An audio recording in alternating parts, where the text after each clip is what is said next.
সব সীমা পার করলেন এবার বুবলি। অবশেষে জনসম্মুখে বুবলিকে ধুয়ে দিলেন এবার খোদ ঢালিউড কিং শাকিব খান। আমি বলেছি না আমার লোক বলেছে? তো এটা কে বলেছে ভাই? আমরা শুনেছি। ঢালিউডের ইতিহাসে সবচেয়ে বড় বিস্ফোরণ। আর কত সহ্য করবেন শাকিব খান? দেয়ালে পিঠ থেকে গেলে যা হয় ঠিক সেটাই হলো এবার। এতদিন চুপ ছিলেন, মুখ বুজে সহ্য করেছেন বুবলি একের পর এক নাটক, মিথ্যাচার আর আবেগী ব্ল্যাকমেল। কিন্তু এবার আর নয়, অবশেষে সব সীমা পার করে বুবলিকে প্রকাশ্যে ধুয়ে দিলেন ঢাকাই সিনেমার চিত্রনায়ক শাকিব খান। শুনেছি তো একজনের কাছ থেকে দুজন এই বিষয়টা কিন্তু ছড়ানো হয়েছে। সম্মুখে এমন কড়া ভাষায় বুবলিকে আক্রমণ করলেন যা শুনে তোলপাড় পুরো নেট পাড়া। বুবলিকে নিয়ে ঠিক কি বলেছেন শাকিব, কেন তাদের সম্পর্কের কফিন শেষ প্যারেকটি ঢুকে দিলেন তিনি, জানতে ভিডিওটি শেষ পর্যন্ত দেখুন। ভুল তো বোধহয় অনেকগুলোই ভুল হয়ে গিয়েছে।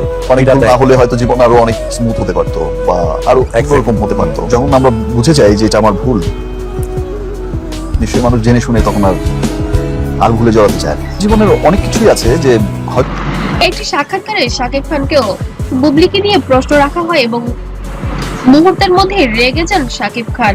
হঠাৎ এমন রাগান্বিত হওয়াতে উপস্থাপিকাও বেশ ঘাবড়ে যান। কেন হঠাৎ ঢালিউড কিং এমন আচরণ করছেন?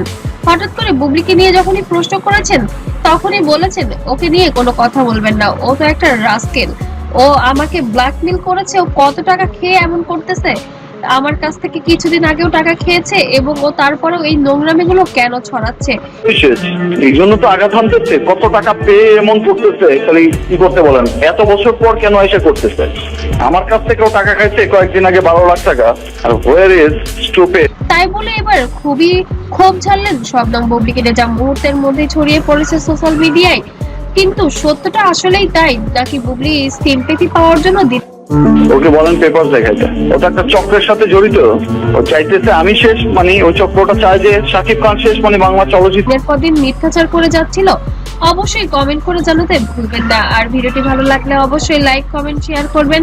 পরবর্তীতে আপডেট পেতে অবশ্যই সাথে থাকবেন। ততক্ষণ সবাই ভালো থাকবেন, সুস্থ থাকবেন। আল্লাহ হাফেজ।